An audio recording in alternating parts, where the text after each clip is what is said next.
Good morning students. Previous class में हमने immune system की बात करी थी। ठीक है, कौन से इम्यून सिस्टम की दो पार्ट्स बताया था अपन ने, non specific immune response and specific immune response. Non specific immune response क्या था, जिसके अंदर बहुत सारे अनेक एंटीजन के खिलाफ वो लड़ रहा था। जबकि स्पेसिफिक इम्यून रिस्पांस जब अपन ने ब्रीफ में पढ़ा था तो अपन ने क्या पढ़ा था कि ये कोई पर्टिकुलर एंटीजन के खिलाफ ही एक्ट करता है और उसके खिलाफ ही एंटीबॉडीज बनाता है। ठीक है, तो हम आज डिटेल में पढ़ेंगे स्पेसिफिक इम्यून रिस्पांस क्या होता है। देखिए, जो हमने general defence of our body होता है वो क्या था, नॉन स्पेसिफिक रिस्पांस। ठीक है, जब वो फेल हो जाता है या वो जब किसी पर्टिकुलर एंटीजन के खिलाफ नहीं लड़ पाता, ठीक है, फाइट नहीं कर पाता, तो फिर अपना स्पेसिफिक इम्यून रिस्पांस क्या होता है, एक्टिवेट होता है। ठीक है, अब स्पेसिफिक इम्यून रिस्पांस जो होता है वो कैसे एक्टिवेट होता है, इसके भी तीन कैरेक्टरिस्टिक होते हैं। स्पेसिफिक इम्यून रिस्पांस के तीन कैरेक्टरिस्टिक होते हैं। ठीक है, फर्स्ट जो इसका कैरेक्टर है वो है स्पेसिफिसिटी। ठीक है, स्पेसिफिसिटी मतलब क्या होता है, वो स्पेसिफिक, ये एक पर्टिकुलर एक स्पेसिफिक एंटीजन के खिलाफ ही एक्ट करता है। इसका ये प्रॉपर्टी क्या कहलाती है, स्पेसिफिसिटी कहलाती है। ठीक है, सेकंड जो इसकी प्रॉपर्टी है वो है मेमोरी।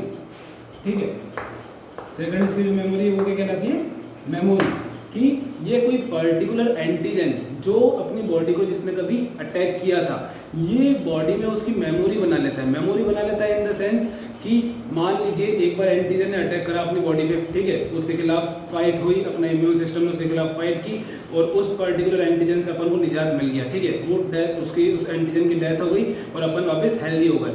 बट ऐसा नहीं है, उस एंटीजन की एक तरीके से अपन यूँ समझ सकते हैं कि उस एंटीजन का साया या उस एंटीजन की प्रतिरूप अपनी बॉडी में फिर भी रहती है बाद तक, ताकि कभी वो एंटीजन फ्यूचर में वही पर्टिकुलर एंटीजन अगर कभी वो अटैक करे तो क्या हो, अपना जो इम्यून सिस्टम है वो क्विक रिस्पॉन्स कर सके। कौन सा immune system, specific immune response, ये क्विकली एक्ट कर सके पहले के मुकाबले। ठीक है, थर्ड जो इसका कैरेक्टर है वो है टॉलरेंस। तो स्पेसिफिक इम्यून रिस्पॉन्स बहुत ज़्यादा एग्रेसिव होता है। इसको जैसे ही पता चलता है कि कोई ना कोई एंटीजन ने अपनी बॉडी पर अटैक किया, ये क्या करता है, उसकी हैंड टू हैंड जिस सेल को उस एंटीजन ने इफेक्ट किया होता है या उसको इन्फेक्शन किया होता है, उसको डेथ कर देता है, उसकी डाई कर देता है हैंड टू हैंड, उस सेल को जाके ये क्या कर देता है, मार देता है। ये इसकी थर्ड प्रॉपर्टी हो गई। तो टॉलरेंस मतलब क्या हुआ, ये एंटीजन को ज़्यादा देर तक टॉलरेट नहीं कर पाता।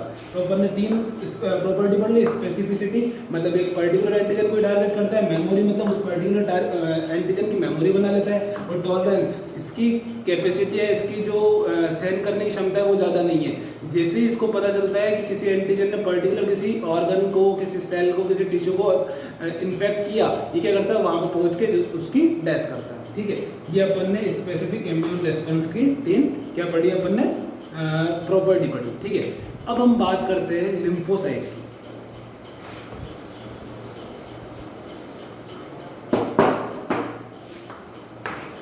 लिम्फोसाइट, ठीक है, अपन ने जब WBC क्लासिफिकेशन करा था, ठीक है, तो एक क्लासिफिकेशन, एक पार्ट WBC का क्या भी था, लिम्फोसाइट भी था, जिसके अंदर अपन ने नेचुरल किलर सेल्स के बारे में पढ़ा था, जो कि क्या करते हैं, पेट्रोलिंग करते हैं बॉडी में। ठीक है, तो लिम्फोसाइट्स जो होते हैं वो भी तीन टाइप के होते हैं। फर्स्ट लिम्फोसाइट जो है वो क्या था, अपना नेचुरल किलर सेल्स। ये करते हैं कंटिन्यू बॉडी के अंदर क्या करते रहते हैं, पेट्रोलिंग करते रहते हैं और पता लगाते रहते हैं कोई एंटीजन अटैक तो नहीं किया, natural killer cells.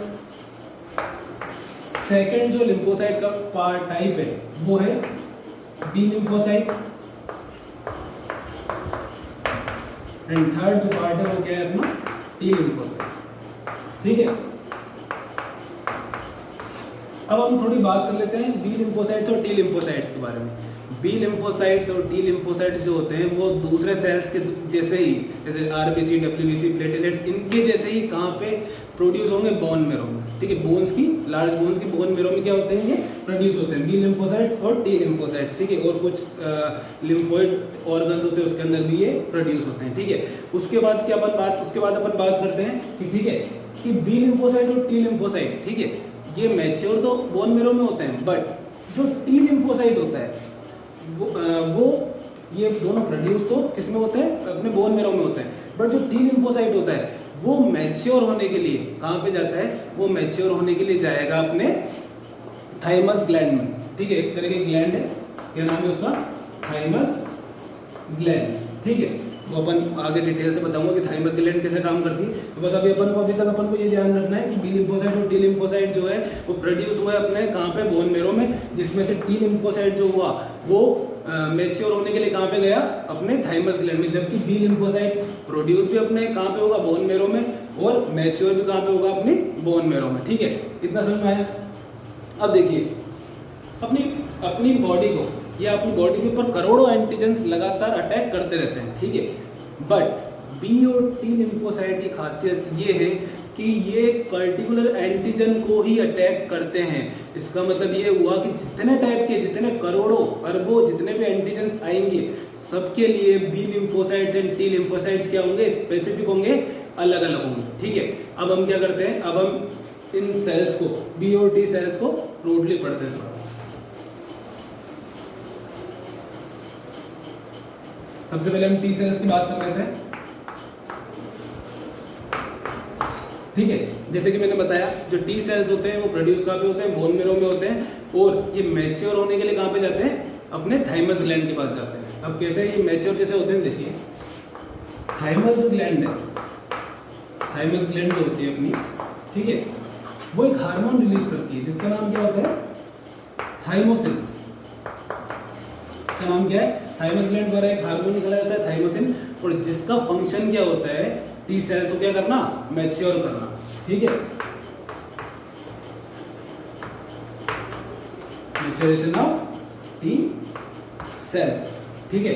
T cells का थाइमस ग्लैंड ने थाइमोसिन हार्मोन निकाला, और टी सेल्स क्या होगा, इसके अब टी सेल्स क्या होगा, मैच्योर हो गए, ठीक है। अब अपन बात करते हैं कि पूरी बॉडी में बहुत सारे एंटीजन पाए जाते हैं, ठीक है, बहुत सारे एंटीजन अटैक करते रहते हैं। सबके लिए जो टी सेल्स होंगे वो भी क्या होंगे, अलग अलग होंगे। जैसे कि एग्जांपल के तौर पे मैं आपको बताता हूँ कि मान लेते हैं अपन कि अपनी बॉडी में मीजल्स जो डिजीज है, मीजल्स का टी सेल डेवलप हुआ, ठीक है, या मीजल्स का टी सेल, ठीक है, टी लिम्फोसाइट है मीजल्स का, ठीक है। तो वो मीजल्स का जो टी सेल होगा वो पूरी बॉडी में जब जब भी मूवमेंट करेगा, उसको किसी दूसरे एंटीजन से कोई मतलब नहीं है। कितना भी डेंजरस, कितना भी हार्मफुल कोई दूसरा भी एंटीजन अगर आ जाता है, तो जो टी सेल होगा अपने किसका, मीजल्स का, वो उन पर अटैक बिल्कुल नहीं करेगा। मान लेते हैं अपन किसी दूसरे रेबीज वायरस का क्या एंटीजन अपनी बॉडी पे अटैक किया, तो ये जो टी सेल होगा किसका, मीजल्स का, इसको इससे कोई मतलब नहीं, क्योंकि ये किसके लिए फिक्स है, किसके लिए पर्टिकुलर है, ये ओनली मीजल्स के लिए फिक्स है, ठीक है। अपने जो रेबीज होगा उसके लिए टी सेल अलग होगा। मान लेते हैं ट्यूबरकुलोसिस के बैक्टीरिया ने अटैक करा अपने बॉडी पे, वो भी एक तरह का एंटीजन ही हो गया, तो उस केस में भी ये टी सेल कोई मतलब नहीं है। इसका फंक्शन सिर्फ ये है कि किससे प्रोटेक्ट करना, मीजल से प्रोटेक्ट करना। इतना समझ में आया, ठीक है। उसके बाद हम बात करते हैं बी सेल, बी लिम्फोसाइट्स की, ठीक है। जैसा कि अब मैंने बताया था, ये बी सेल होते हैं ये प्रोड्यूस कहाँ पे होते हैं, अपने बोन मेरो में, और मैच्योर भी कहाँ पे होते हैं, अपने बोन मेरो में। ये कहीं मूवमेंट करके नहीं जाते, ठीक है। उसके बाद बी सेल का जो फंक्शन है, बी सेल का फंक्शन क्या है, बी सेल का एक ओनली ये फंक्शन है कि ये एंटीबॉडीज प्रोड्यूस करता है, एंटीबॉडीज प्रोड्यूस करता है। एंटीबॉडीज जो होती है एंटीजन को मारती है, मारने का काम करती है, ठीक है। तो एंटीबॉडीज को अपन एक दूसरा नाम है वो भी बोल सकते हैं, क्या नाम है एंटीबॉडीज का, और इम्यूनोग्लोब्युलिन्स, ठीक है। अब जो हर बी सेल होगा, जैसे कि टी सेल क्या था, एक पर्टिकुलर एंटीजन के लिए था, वैसे बी सेल जो होगा वो भी एक पर्टिकुलर एंटीजन के लिए ही एंटीबॉडीज बनाएगा। हर एंटीजन के लिए अलग अलग बी सेल होंगे, एक पर्टिकुलर बी सेल होगा, ठीक है। ये होगी बी सेल की बात, ठीक है। उसके बाद जो स्पेसिफिक अपन इम्यून रिस्पॉन्स पढ़ रहे हैं, इसके अंदर भी दो टाइप की इम्यूनिटी प्रोड्यूस होती है। एक इम्यूनिटी जो होती है, जो भी अपन ने टी सेल पढ़ा, ठीक है, एक इम्यूनिटी तो टी सेल प्रोवाइड करती है, उस इम्यूनिटी का नाम होता है सेल मीडिएटेड इम्यूनिटी। और जो भी अपन ने बी सेल पढ़ा, जो कि क्या करते हैं, एंटीबॉडी प्रोड्यूस करने का काम करते हैं, वो भी एक तरह की इम्यून रिस्पॉन्स बनाते हैं, इम्यून रिस्पॉन्स देते हैं, जिसका नाम क्या है अपना, एंटीबॉडी मीडिएटेड इम्यूनिटी। ठीक है, तो अपन ब्रॉडली सेल पहले सबसे पहले सेल मीडिएटेड इम्यूनिटी की बात करेंगे, उसके बाद अपन इसकी बात करेंगे एंटीबॉडी मीडिएटेड इम्यूनिटी की। ठीक है, सबसे पहले हम बात कर लेते हैं cell mediated immunity.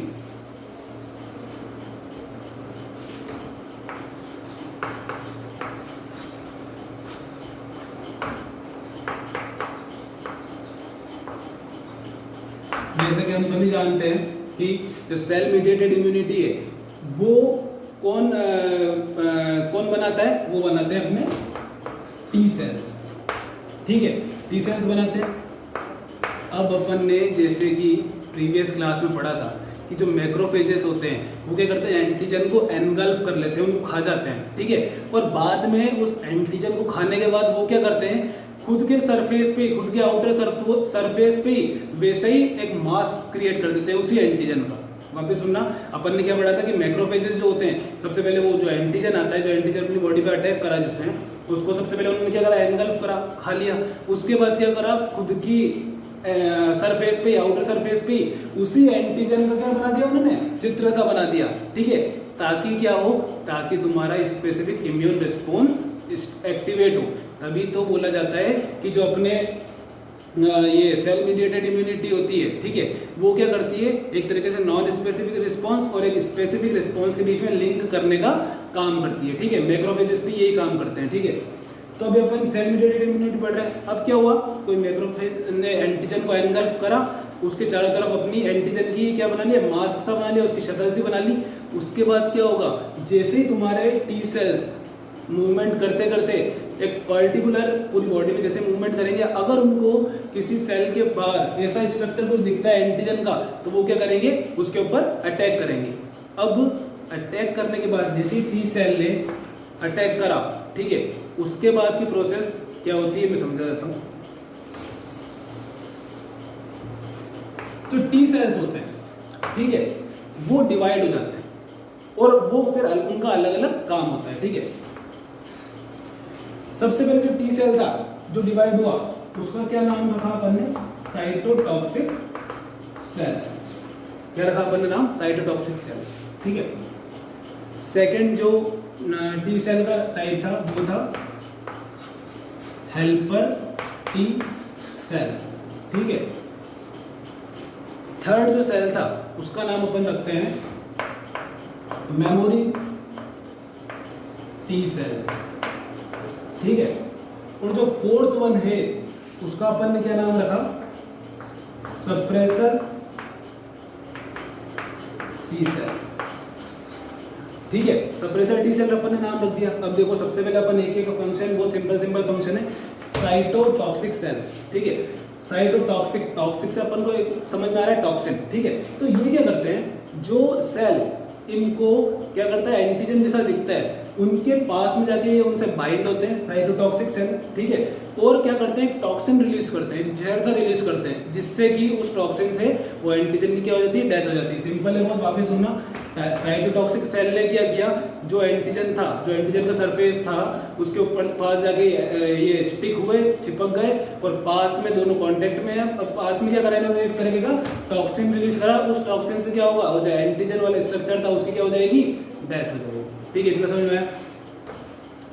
Helper T cell, इसके सिर्फ दो फंक्शन है। हेल्पर टी सेल जो होता है, फर्स्ट फंक्शन तो उसका ये है कि टॉक्सिन प्रोड्यूस करना, जिसको अपन क्या बोलते हैं, साइटोकाइन। उस टॉक्सिन का नाम ही क्या है अपना, साइटोकाइन। तो साइटोकाइन को रिलीज करना कौन करता है, ये हेल्पर। नाम ही इनका क्या है, हेल्पर। ये किसकी हेल्प करते हैं, साइटोटॉक्सिक सेल की हेल्प करते हैं टॉक्सिन प्रोड्यूस करने में। उस टॉक्सिन का नाम क्या है, साइटोकाइन। ठीक है, इसके अंदर टॉक्सिन का नाम भी अपन ध्यान से रख सकते हैं, ल्यूकोट्राइन्स। ठीक है, और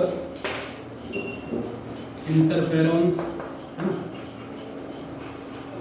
ठीक है, हेल्पर टी सेल का फर्स्ट फंक्शन तो क्या हो गया, टॉक्सिन रिलीज करना। ठीक है, हेल्पर सेल का सेकंड फंक्शन होता है बी सेल्स, जो अभी अपन पढ़ेंगे। अभी अपन टी सेल की बात कर रहे हैं, बी सेल्स की हेल्प करना, क्या बनाने में, एंटीबॉडी बनाने में। बी सेल्स का क्या काम है, एंटीबॉडी बनाना।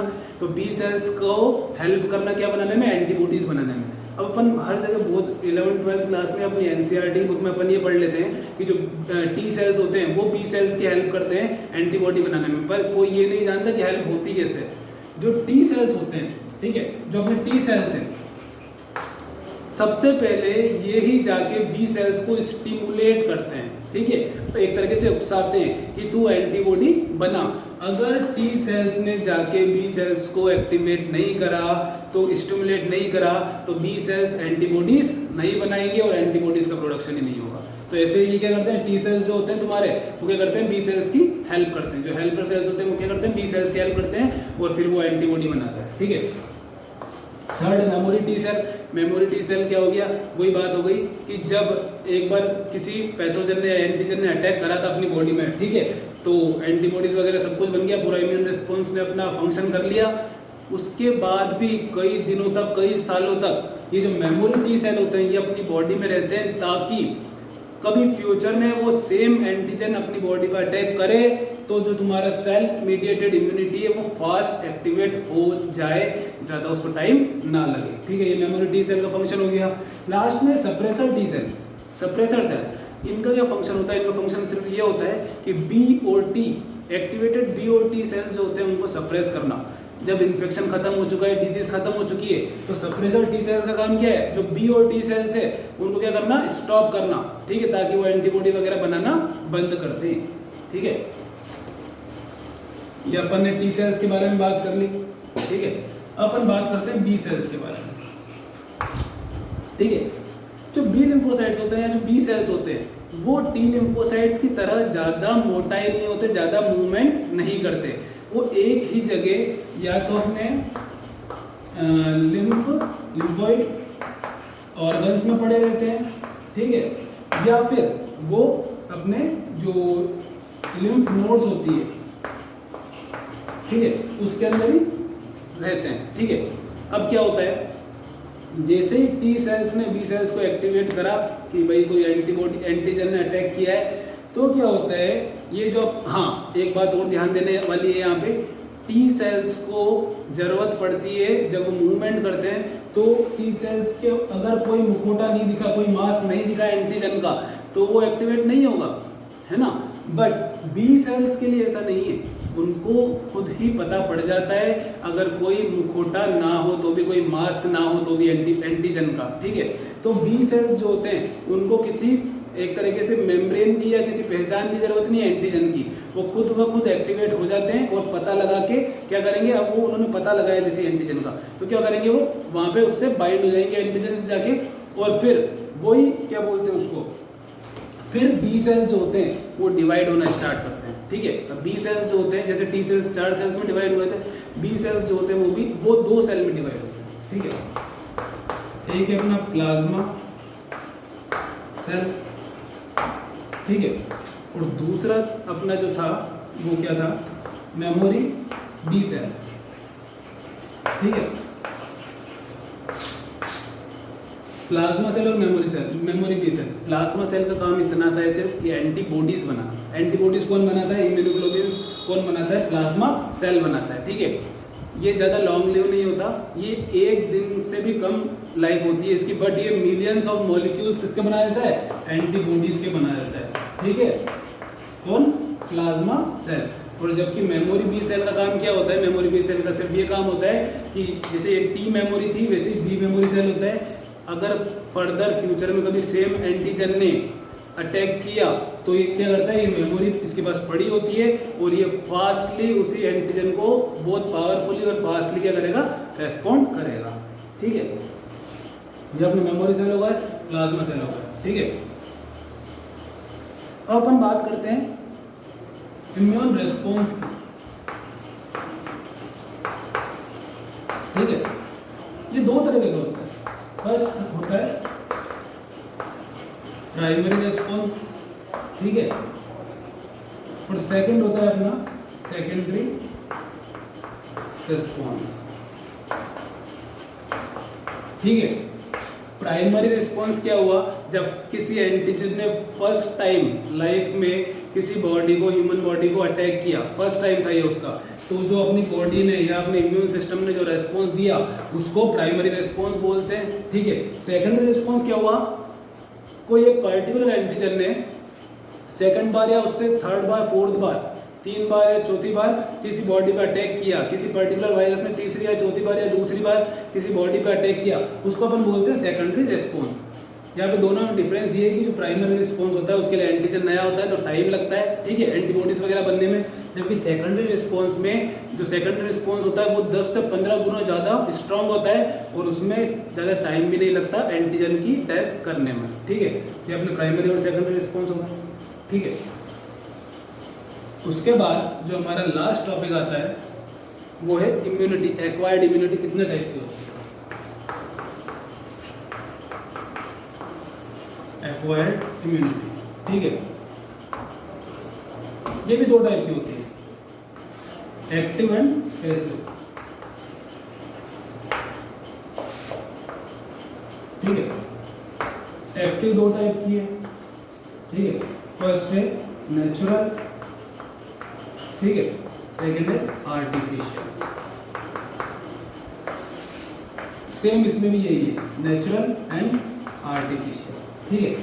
अब एक्टिव और सबसे पहले तो अपन बात करते हैं कि एक्टिव और पैसिव इम्यूनिटी क्या होती है। देखिए, एक्टिव इम्यूनिटी वो होती है जो अपनी बॉडी कुल मिला के किसी भी तरह से अपनी बॉडी ने अगर एंटीबॉडीज वगैरह बनाई तो एक्टिव इम्यूनिटी हो गई। पैसिव इम्यूनिटी मतलब क्या हुआ, अब इंसान की बॉडी से, ह्यूमन बॉडी के बाहर से कोई एंटीबॉडीज आई तो उसको अपन ने क्या बोल दिया, पैसिव इम्यूनिटी। वापस सुनना, active immunity when the body itself made antibodies, passive immunity when the body itself not made antibodies and the antibodies are given by some outside source, ठीक है। अब इसके अपन ने 2 टाइप पढ़े, नेचुरल और आर्टिफिशियल। नेचुरल में देखिए क्या होता है, नेचुरल में क्या होता है कि या तो जब कभी इन्फेक्शन होता है या कोई डिजीज होती है, ठीक है, तो जो बी सेल्स होते हैं वो डिवाइड होकर क्या बना जाते हैं, एंटीबॉडीज बनाते हैं और एंटीबॉडीज क्या हुआ, ये नेचुरल तरीके से अपनी बॉडी में क्रिएट हुई है किसी एंटीजन के खिलाफ। आर्टिफिशियल इम्यूनिटी क्या हुई कि जब अपन ने वैक्सीन का सबने नाम सुना होगा, तो वैक्सीन क्या है, एक तरीके से वैक्सीन अपन या तो डेड पैथोजन या डेड एंटीजन या फिर लाइव कमजोर जो अपने बोलते हैं, ठीक है, कमजोर अपन पैथोजन्स अपन बॉडी में एंटर कराते हैं।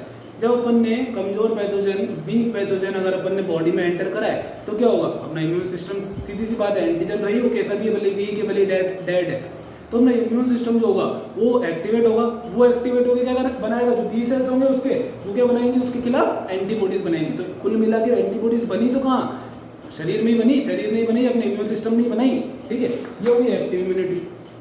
पैसिव इम्यूनिटी में नेचुरल की बात कर लेते हैं। पैसिव इम्यूनिटी क्या होती है, जो कहीं बाहर से आती है। अब पैसिव इम्यूनिटी में नेचुरल की बात करते हैं, ठीक है।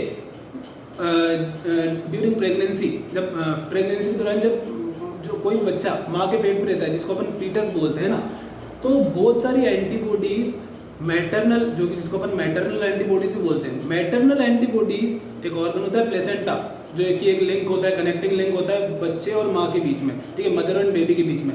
तो एक प्लेसेंटा एक ऑर्गन होता है जिसके थ्रू माँ की जो एंटीबॉडीज है वो किस में जाती है, वो बच्चे में भी जाती है, ठीक है। तो एक तरीके से ये नेचुरल मेथड है, पर बॉडी तो अलग अलग है ना।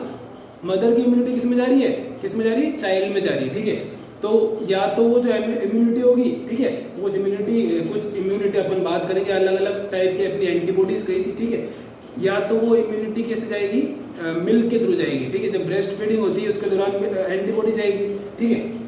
और आर्टिफिशियल की अगर अपन बात करें तो इसमें अपन को क्या करते हैं, डायरेक्ट अपन एंटीबॉडीज ही किसी बॉडी में अपन डाल देते हैं, ठीक है।